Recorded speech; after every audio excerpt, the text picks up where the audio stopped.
नमस्कार दोस्तों, मैं विनोद कुमार मिश्रा अपने एम्पैथी एक्सप्रेस में आपका स्वागत करता हूँ।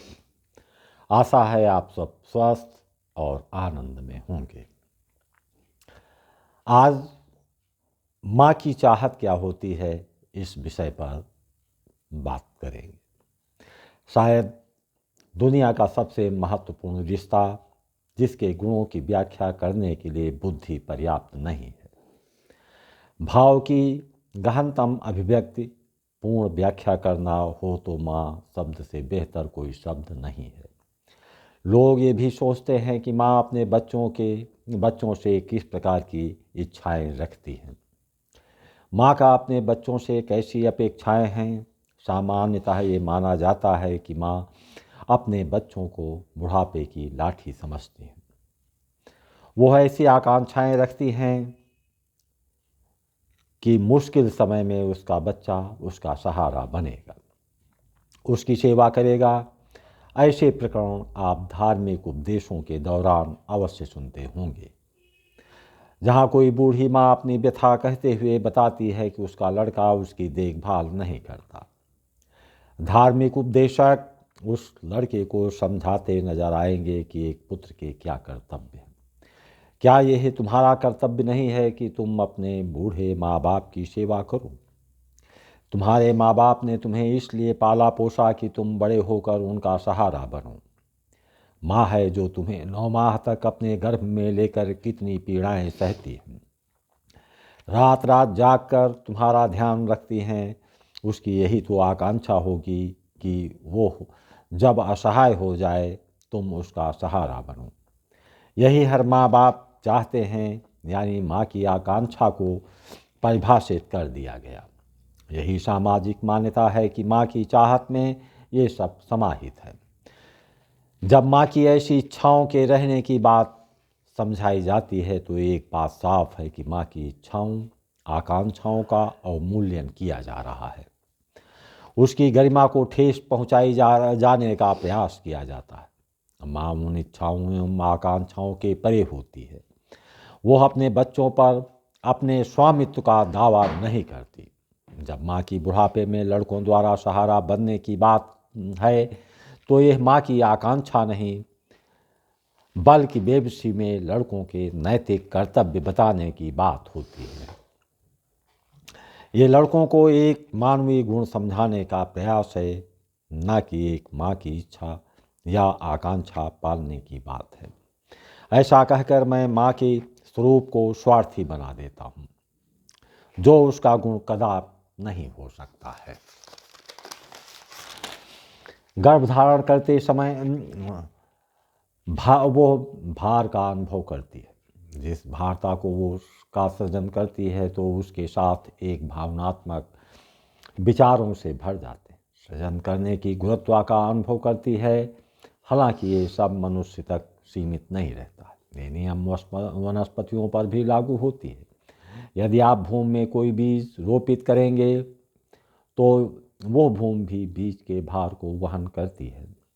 ऐसे में चाहे माँ हो या भूमि हो, जिसे वो अपने अंदर ग्रहण किए रहती है, उसका वो पोषण करती है।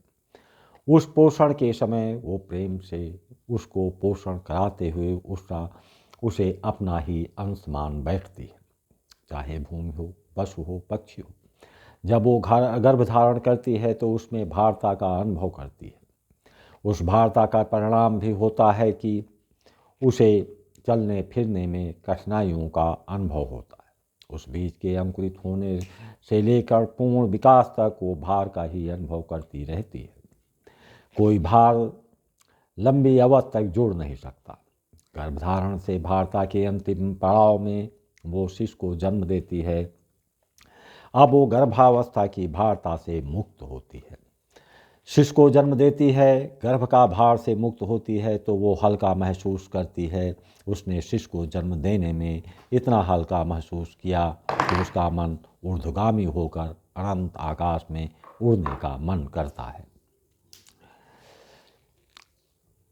ये भाव उसकी आंखों की भावभंगिमाओं में सहज ही आप अनुभव कर सकते हैं। कहने का तात्पर्य है कि सृजक भी भार को लंबे समय तक सहन नहीं कर सकता। उसे तो आनंद तब आएगा जब उसने अपने शिष्य को पूर्ण रूप से जन्म दे दिया हो।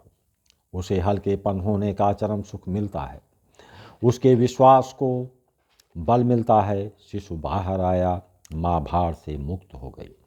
जैसे फूल के बीज अंकुरित हुए, कली आई, कली फटी, फूल खिला, खुशबू फैली, तो वो उस भूमि की जहाँ पौधा खिला है वहाँ का सारा क्षेत्र महक उठता है।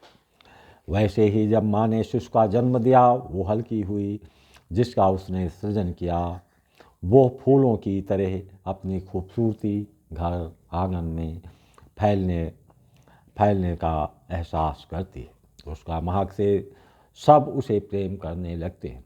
प्रेम में गीत का उद्भव होता है। वही गीत वो अपने बच्चों को लोरी के रूप में सुनाते हैं। अब चलते हैं, जब भूमि से कोई वट वृक्ष बनता है वो अपना बृहत रूप धारण करता है, तो उर्वा भूमि को गर्व होगा कि उसने उस विशाल वृक्ष को जन्म दिया है। वैसे ही एक माँ जब उसका शिशु बृहत रूप ले जाता है, उसका विकास जितना अप्रत्याशित होगा उतना ही उसको हर्ष मिलेगा। जब वो देखती है कि उसका शिशु बृहत रूप ले चुका है, उसका शिशु जितनी ऊंचाइयों को छुएगा, अपनी ऊंचाइयों को पाने के कारण आनंदमयता की स्थिति में आएगा, उसकी माँ उतना ही हर्ष में डूबेगी। अब चलते हैं कि ऐसे में माँ वास्तव में अपने बेटे से चाहती क्या। यहाँ पर हम मुख्य दो घटनाओं को उद्धृत करना चाहूँगा। हम और हमारी पत्नी रानी मिश्रा सुबह सुबह टहलने के लिए घर से निकले। रास्ते में एक वृद्धावस्था की ओर बढ़ती हुई महिला अन्य महिलाओं के साथ टहल रही थी। उसके साथ चलने वाली महिलाएं उसे सांत्वना देने के लिहाज से कह रही थी, आपका तो सब नष्ट हो गया। एक लड़का था, वो भी शहीद हो गया। बातचीत से लगा कि ये घटना 2-4 दिन पहले की थी। उनकी सांत्वना भरे शब्दों से वो आहत नजर आई। उसने गौरवपूर्ण उत्तर दिया कि इसमें दुख की क्या बात है। हमारे लड़के की इच्छा थी कि वो देश के लिए जान देने से अच्छा कुछ भी नहीं समझता है। हमारा लड़का जहाँ तक कि उड़ान भरना चाहता था, उसने वो उड़ान भरी। जो वो पाना चाहता था उसने पा लिया। ऐसे में वो गौरव अनुभव करती है। यही नहीं, वो तो पोते को भी इसी पथ पर चलने के लिए तैयार कर रही है। उसके चेहरे पर कोई विषाद या दुख के भाव दिखाई नहीं पड़े। एक दूसरी घटना है। एक माँ अपने बेटे से कह रही थी कि हमारी इच्छा थी कि तुम यहीं पर रहते। लड़का विदेश का वासी हो गया था। लड़के ने जवाब दिया कि यदि आप कहें तो यहाँ पर आ जाऊँगा। माँ ने जवाब दिया कि मैं क्यों कहूँ, आपका जीवन है, आप किस गगन में उड़ना चाहते हैं, कहाँ आपको अच्छा लगता है, उसे तुम जानते हो। जहाँ तुम्हें खुशी मिले वहीं उड़ो, उसमें मैं कोई हस्तक्षेप नहीं कर सकती। इन दोनों उदाहरणों से एक बात तो साफ होगी कि माँ कभी अपने लड़के की जीवन भार से मुक्त होकर नीचे की ओर दबता जाए, उसे वो दबा हुआ देखना नहीं चाहती। वो चाहती है कि उसका लड़का पूर्णता को प्राप्त करे। जिस प्रकार पक्षी स्वतंत्र होकर नभ में उड़ती है, उड़ना भारहीनता को दर्शाती है। वो पक्षियों की भांति उड़ना शुरू करे। वो लड़के को अपने ऊपर किसी प्रकार का अधिकार की भावना नहीं रखती है। अधिकार की भावना उसे भार में बदल जाती है। वो तो चाहती है कि उसका लड़का ऊर्ध्वगामी होता जाए, वो ऐसा हल्का हो कि अनंत आकाश में उड़ते हुए वो विकास की संभावनाओं को तलाशता रहे, ताकि उसका लड़का आनंदमयता की ऊंचाइयों को हासिल कर सके। हाँ, कभी कभार ये कहा जा सकता है कि माँ अपने लड़कों के सानिध्य में रहना चाहती है।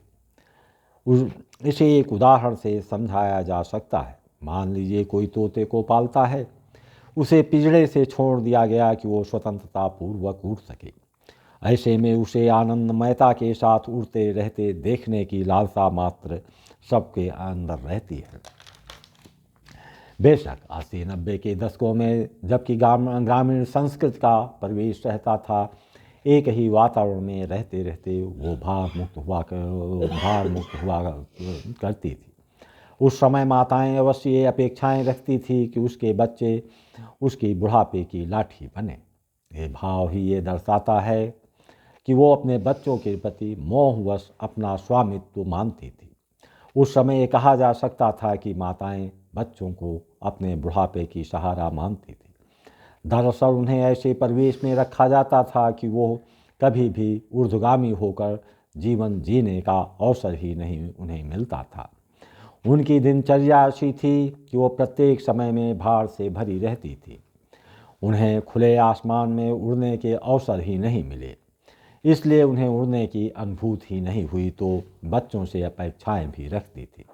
परंतु धीरे धीरे माताओं को अनुभव हुआ कि किसी को अपने से बांध कर रखने से वास्तविक आनंद की अनुभूति नहीं हो सकती।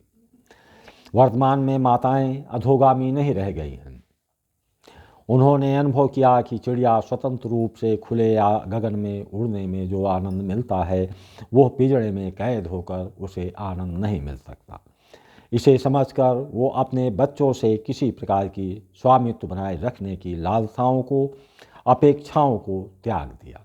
वर्तमान की माताएं केवल यह चाहती हैं कि उसका बच्चा केवल और केवल आनंदमयता में बना रहे, चाहे उसका बच्चा उस माँ से चाहे कितनी भी दूर रहे।